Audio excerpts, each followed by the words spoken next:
All right, good morning. We have made it into August. This is the greatest transfer of wealth in world history. I am your host, Zach Rector. If you guys haven't already, you can head on over to my website, check it out if you want to get in touch with me. We've started a new month on Patreon, so if you want to get signed up, get in the Discord, full access to our community, our resources, everything that we got going on over there, just head to the website, sign up for Patreon. We got a new month that just began, so it's a great time to join. So with that being said, I appreciate all of you guys. Without further ado, I want to get into today's update, which is called There Are No Glitches, $10,000 XRP. And we're going to talk about these glitches, what's been taking place on the private ledger. Is it going to be the same price of XRP on the public versus private ledger? We're going to talk about that, and we're going to talk about how the world stage events playing out are meant to distract us. And it is the perfect setup to wipe out the financial system. And it's going to take many people in the crisis that is unfolding right now. So I want you guys to have a plan. I want you guys to be prepared. And let's get right on into this update. I appreciate all of you guys so much. Thank you. Okay. So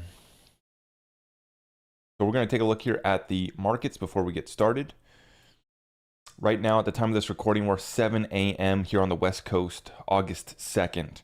Bitcoin's trading at 22.8. Ethereum's at 1,500 and XRP is at 36.99.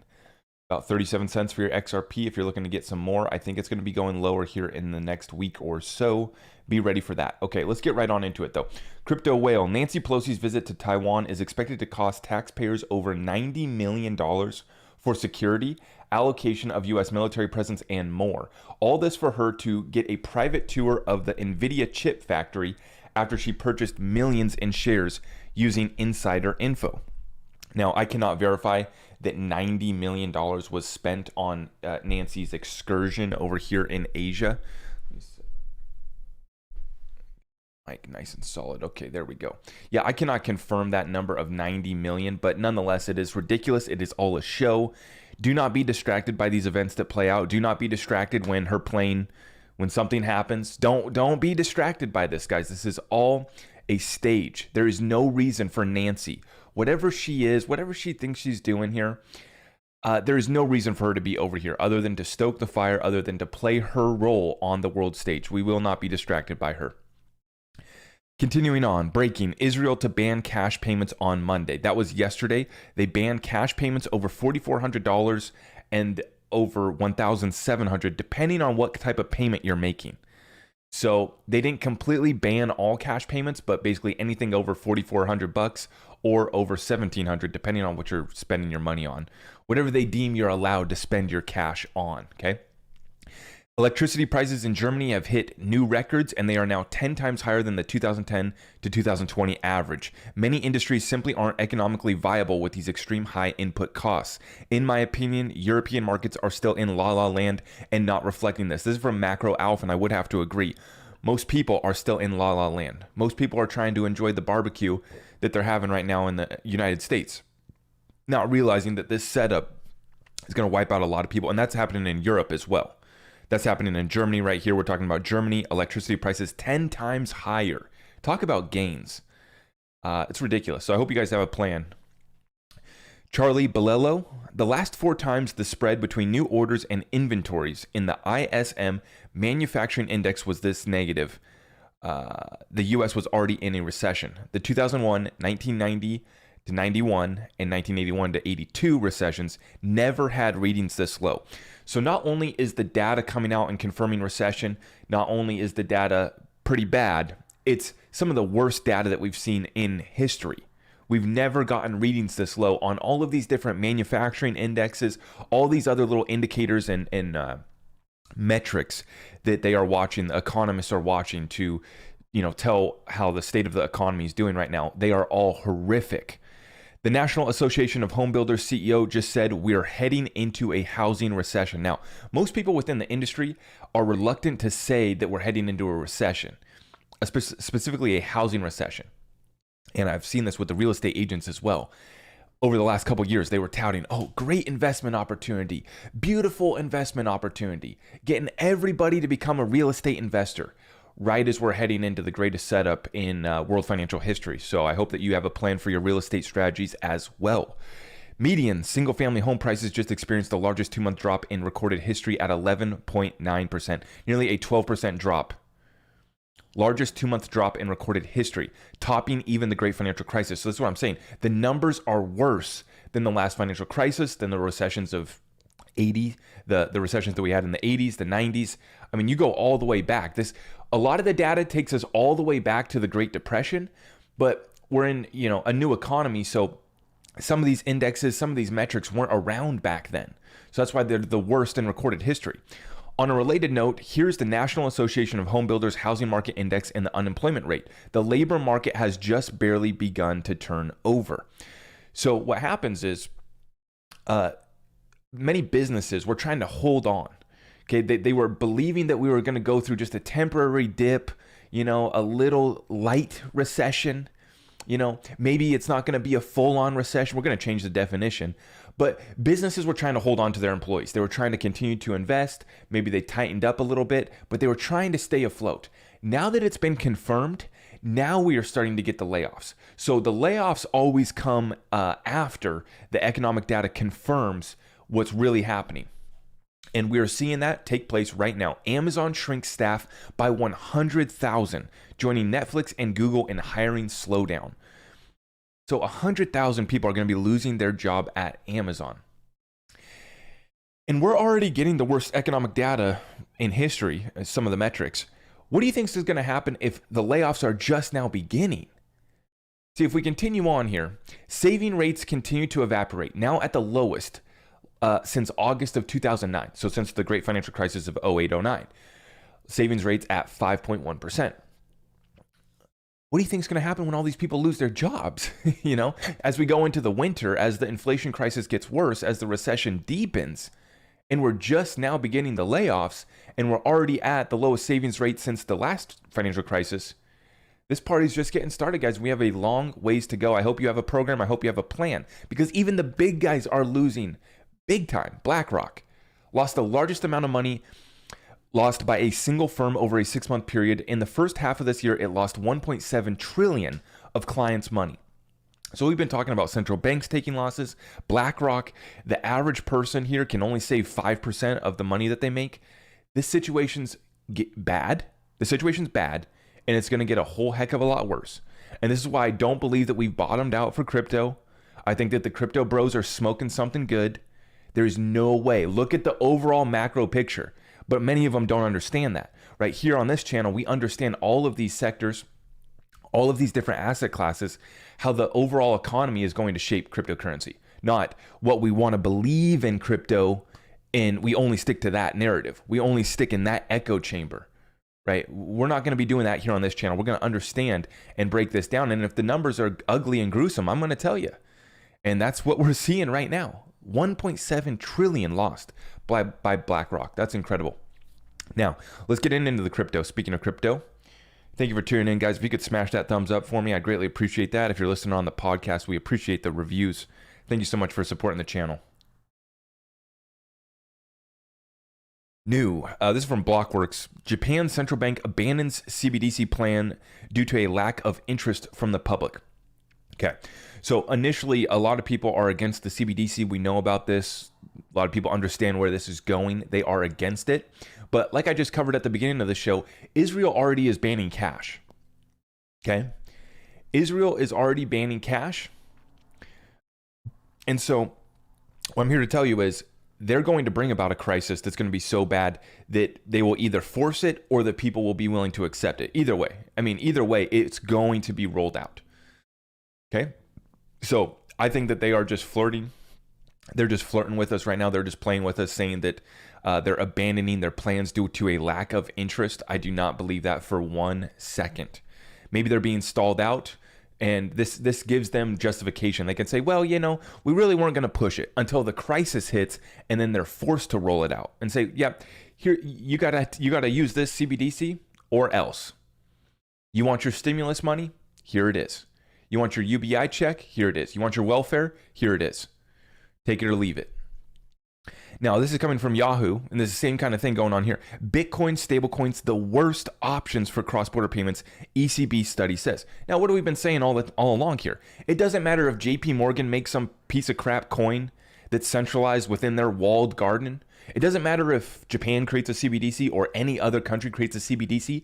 You still need a solution for cross-border payments, a neutral bridge asset. I just happen to know a guy. I just happen to know a little cryptocurrency that is a neutral bridge asset.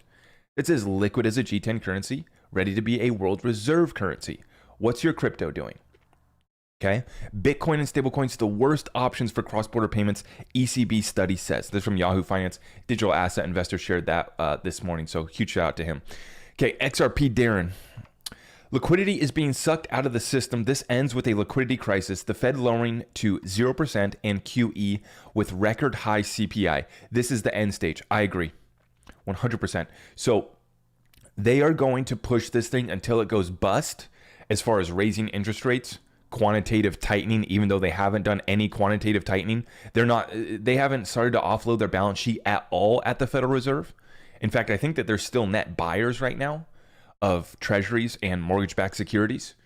So they are about to pop this thing, but then they flip it the other way, and it ends with a liquidity crisis, the Fed lowering to 0% interest rates, and QE infinity with record high CPI. This is the end stage, and then the whole thing goes bust, because then that's when everyone starts to leave the US dollar. That's when the new system has to be rolled out. A new CBDC backed by something of real value.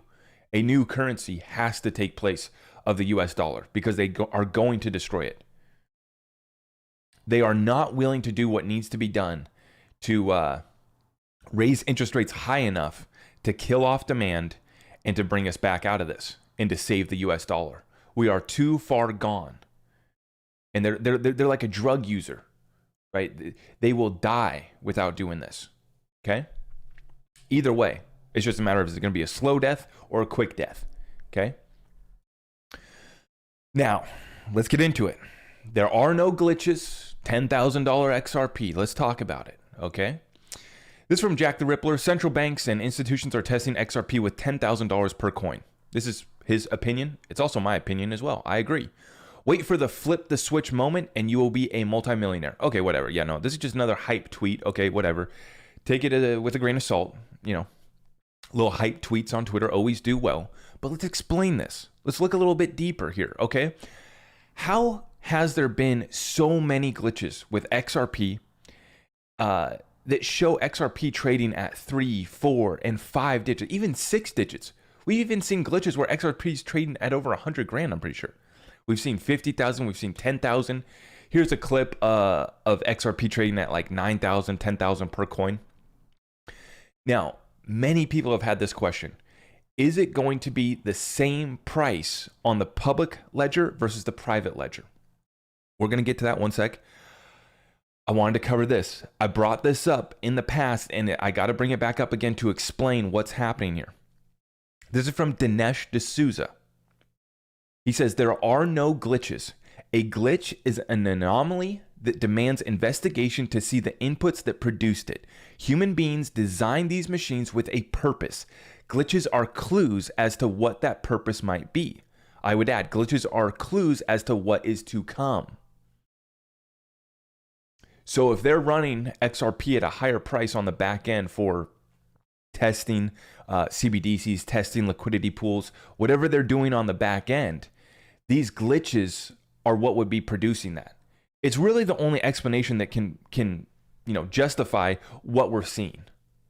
If somebody has a different answer, a different suggestion as to why we are getting consistently so many glitches with XRP.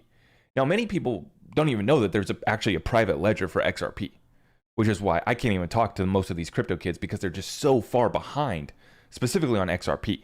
I can talk to them about the rest of the crypto, NFTs, they understand all that crap, but they don't even know the basics of what's going on here with XRP and Ripple. They don't even know that there's a private layer running on the back end. Now, the question all along has been, are they going to ditch us with some public XRP while on the back end they use an XRP that is trading at 10,000 per coin, but it's the banker's XRP, right? Well, David Schwartz answers the question. This is from an interview that he did with Thinking Crypto. Huge shout out to him. And I'm going to see if I can get this clip to play for you guys. He's talking about this private ledger and will the value be the same? There was another question that came up, and I don't know if this makes sense, but the question is, will the value of XRP be the same in the private ledgers as it is on the public? Yes. The value proposition of XRP is that it has these liquidity pools. If it doesn't make sense to isolate something, like there's no place where gold is worth twice as much as it is now, because if there was, people would just bring gold there and they would they would buy gold somewhere else and they would sell it there. Unless the only way that you can have the value be very different in two places is if there's a lot of friction. And if there's friction, someone will make a business of removing that friction. So I don't see any realistic scenario where XRP has significantly different value unless something's wrong. Like a good example of a case, there was a time where the value of XRP, they called it the kimchi premium, right? Where the value of XRP in some Asian countries was very high, but that was because there were capital controls, right? That was because things were bad. I think that's a sign that something is not going well. The value proposition of XRP is that you can take it to all of the places, right? If I sell you some gold and you say, hey, this gold can only be used in jewelry, you're like, well, that kind of sucks. I don't want that gold, right? The value proposition of gold is that you have access to the entire value proposition of gold. And so I don't see any scenario in which where it makes sense to snip pieces off, again, unless something is wrong. Yeah. And the incentive is to open up these liquidity pools and to be tapped into all these different public CBDCs being settled on, back end wholesale payments, treasury flows, people just holding it as a reserve currency. And as I'm about to show you right here, this is from Anders. Ripple has a lot of XRP in the escrow, but it all depends on how fast the XRP enters circulation with dilution. Since Ripple locks back around 800 million of the 1 billion XRP released each month, it would take around 18 years before the escrow is empty at current pace. So we can see here from the market reports that Ripple's giving us, they're returning about 80% of the escrow back into escrow. It gets locked up for another 55 months. At the current pace, Anders calculates that it would take about 18 years for all of that XRP to get released. So one, we have XRP that's locked in the escrow. On a time lock escrow, there is no way to release it. There is no way to dump that XRP. Now, Ripple gets $1 billion per month, and they could just start dumping all $1 billion per month. They could do that, absolutely. Okay, but then you tie that in with, we've talked about different scenarios. I mean, it's everyone's guess. Is 10 billion XRP in the hands of regular Joe Blows that are holding it for $10? Is 20 billion in the hands of regular Joe Blows that are holding it for 10, 20 bucks? Are there people like me that are going to be holding 90% of my bag forever? Yes. There's people like me and you that are going to be holding this till much, much higher prices, right? And the point being, guys, we have huge, huge liquidity pools that are going to be running on this network. We only have so much supply, and that equals a much, much higher price, which is why they have to be running it at higher prices on the back end for these tests. If you want to solve for example, a Swift problem that's a $5 to $6 trillion daily problem, you need a higher price. There is physically not enough XRP to settle up all those transactions. Yes, you can use the same XRP over and over again, but you have to be holding that XRP, right? And then there's 33 million messages sent on Swift daily. So do you have enough XRP to simultaneously be making all of those settlements? No, you don't. Unless we're talking back-end wholesale payments, bulk payments, right? Where we're settling up with a much, much higher price. That's how you do it. That's why these tests are being done. That's why these glitches keep showing XRP at much, much higher prices. So, folks, I hope you guys have a plan. You're prepared right now. We have some super chats in the house. Huge shout out to you guys for the support. Arcadius with some Canadian. I appreciate that. Thank you so much. What else do we have? I thought we had another super chat too. Yes, we did. Susie, another 20 spot. Thank you guys. I really appreciate that support. Thank you for the super chats. Yeah, so what we're watching unfold right now, tests are happening on the back end for this new financial payment system. In the meantime, we're going to be distracted by Pelosi flying through the skies over there in Asia. Something crazy is going to happen. Be ready for that. I mean, it's just by the script, by the book here. So Don't be distracted. I want you guys to stay focused right now. Our strategies have been so tapped in on the direction of this market. We called the market going up around the new moon that just occurred this last week. We perfectly called that. I just nailed 2 shorts on Bitcoin, which nothing turns me on like shorting Bitcoin, man. It is just,